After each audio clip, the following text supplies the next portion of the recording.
આજની વિડીયોમાં આપણે જાણીશું કે ટ્રેક્ટરમાં કેટલી કમાણી હોય છે. તો બધા વાતો કરતા હોય છે કે ટ્રેક્ટરમાં તો બહુ કમાણી હોય છે, અને તેની એક બીજી સાઈડ પણ છે કે જે ટ્રેક્ટર ચલાવતા હોય છે કલાકવારી ઉપર, તે એમ કહેતા હોય છે કે ટ્રેક્ટરમાં કાંઈ વધતું નથી, ટ્રેક્ટરમાં તો ડીઝલના પણ મળતા નથી.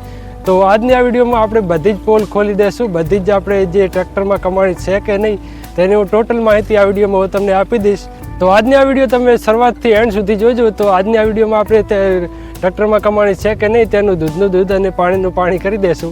તો આપણે ટ્રેક્ટરમાં કમાણી છે કે નહીં તો તે આપણે કેવી રીતે જાણી શકીએ? આપણે જો પલ્લું જે ચલાવતા હોય તો પલામાં કલાકવારી છે 800 રૂપિયા, અને કલ્ટિવેટરમાં પણ 750 થી 800 રૂપિયા છે, અને થ્રેશરમાં છે 1200 રૂપિયા કલાકવારી, એટલે કે 1 કલાકે 1200 રૂપિયા, અને રોટાવેટરમાં છે 1 કલાકે 1000 રૂપિયા. તો એવી અલગ અલગ આપણે જે સાધનો પાછળ ચલાવતા હોય ટ્રેક્ટરવાળા તેના ઉપર કમાણી નિર્ભર હોય છે. અને એ કમાણી તેના ઉપર નક્કી થાય તો કે ટ્રેક્ટરના એવરેજમાંથી. તો ટ્રેક્ટર જેટલું એવરેજ સારું આપતું હોય તેટલી ટ્રેક્ટરવાળાને કમાણી વધારે હોય. તો જો આપણે આજની વિડીયોમાં આપણે જે ટ્રેક્ટર આપણે જોડે રહ્યું મહિન્દ્રા યુવોટેક પ્લસ 475 DI, તો આજે આપણે તેમાં 2000નું ડીઝલ નામીશું, અને તે 2000ના ડીઝલમાં આપણું ટ્રેક્ટર કેટલી વાર ચાલે છે, કેટલા કલાક તેમાં ભરે છે, અને તે આપણે કલ્ટિવેટરમાં ચલાવશું. તો આપણે કલ્ટિવેટર ઉપર આપણે ડીઝલનું એવરેજ માપીશું.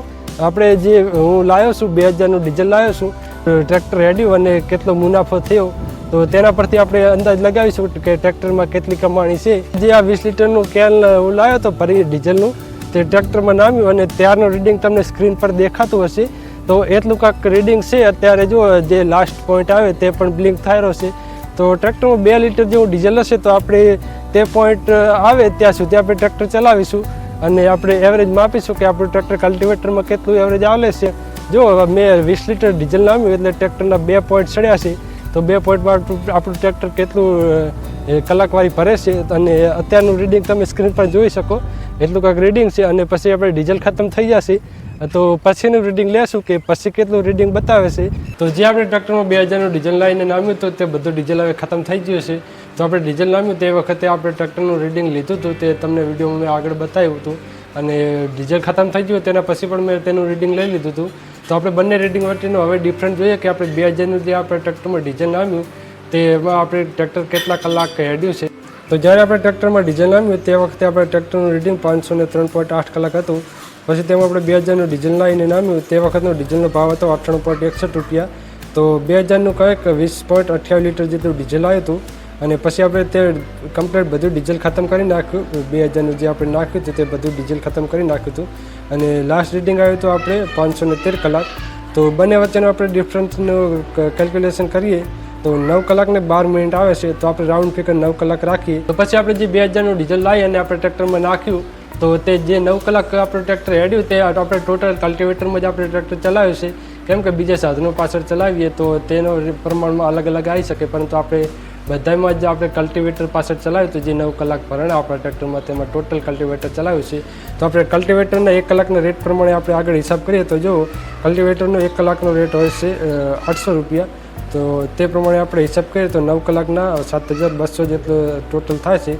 તો તેમાં આપણે 2000 ડીઝલના બાદ કરી નાખીએ. અને ટ્રેક્ટર ચલાવતા હોઈએ એટલે ટ્રેક્ટરની કિંમત પણ જુઓ તમે 7-8 લાખના ટ્રેક્ટર આવે છે, અને તેની પાછળ તેનું મેન્ટેનન્સ પણ હોય છે, અને તેની પાછળ તેના ચલાવવાના ઇમ્પ્લિમેન્ટ પણ એટલા મોંઘા હોય છે, અને તેનું પણ મેન્ટેનન્સ હોય છે. તો આપણે તેમાં મેન્ટેનન્સ પણ બાદ કરવું પડે. તો જો 1000 રૂપિયા તેનું મેન્ટેનન્સ બાદ કર્યું છે. અને ડ્રાઈવર ચાર્જિસ એટલે કે 9 કલાકમાં 1 કલાકનો ડ્રાઈવર 50 રૂપિયા ચાર્જ કરતા હોય છે. તો 450 રૂપિયા આપણે તે માઇનસ કર્યા છે. જો જાતે આપણે ચલાવીએ ટ્રેક્ટર તો તે પણ આપણે ના માઇનસ કરવા પડે, તે ચાર્જિસ પણ આપણે ના ચૂકવવા પડે, પરંતુ આપણે તે પણ એડ કરી નાખ્યા છે. તો 450 રૂપિયા આપણે ડ્રાઈવરના બાદ કર્યા. તો જો ટોટલ આપણે ટ્રેક્ટરમાં કમાણી થઈ હતી 7200 રૂપિયા, અને તેમાં આટલું કંઈક બાદ કરતાં ટોટલ બેનિફિટ થાય છે આપણે 3750 રૂપિયા. તો નો ડાઉટ કે ટ્રેક્ટરવાળાને કમાણી તો હોય જ છે, ફાયદો તો થાય જ છે, પરંતુ તેની પાછળ તેમનું ઇન્વેસ્ટમેન્ટ પણ એટલું હોય છે. તમે જુઓ ટ્રેક્ટર ચલાવતા હોય નવા એટલે ટ્રેક્ટરની કિંમત તમે જુઓ 7-9 લાખના ટ્રેક્ટર હોય છે, અને તેની પાછળ ચલાવવા માટે ઇમ્પ્લિમેન્ટ પણ એટલા મોંઘા હોય છે. તો ટ્રેક્ટરવાળાઓ ટ્રેક્ટર પાછળ તે મોટું ઇન્વેસ્ટમેન્ટ કરતા હોય છે, તેથી તેમને પાછળ પછી તેમને રિટર્ન્સ મળે છે. તો બસ આજની વિડીયો આપણે આટલા સુધી રાખીએ. તો ટ્રેક્ટરવાળાને કમાણી તો હોય છે, પરંતુ તેમનું ઇન્વેસ્ટમેન્ટ તમે જુઓ ઇન્વેસ્ટમેન્ટ મોટું હોય છે, એટલે તેમની પાસે તેમને રિટર્ન્સ તો મળવું જ જોઈએ, અને મળે પણ છે સારું એવું. જે અહીંયા બેનિફિટનો આંકડો આવ્યો તે મારી જોડે ટ્રેક્ટર રહ્યું 45 HP મહિન્દ્રા યુવોટેક પ્લસ 475 DI. તેના પ્રમાણમાં આવ્યો છે. બીજા કંપની અથવા તો બીજા વધારે HP ઓછા HPના ટ્રેક્ટરમાં અલગ અલગ રીતે આવી શકે. તો બસ આજનો વિડીયો આપણે આટલા સુધી રાખીએ. જો તમને આ વિડીયો ગમ્યો હોય તો વિડીયોને લાઇક કરી દેજો અને આપણી ચેનલને સબસ્ક્રાઈબ કરી દેજો. તો મળીએ જલ્દી નેક્સ્ટ વિડીયોમાં. ત્યાં સુધી જય હિન્દ, જય ભારત.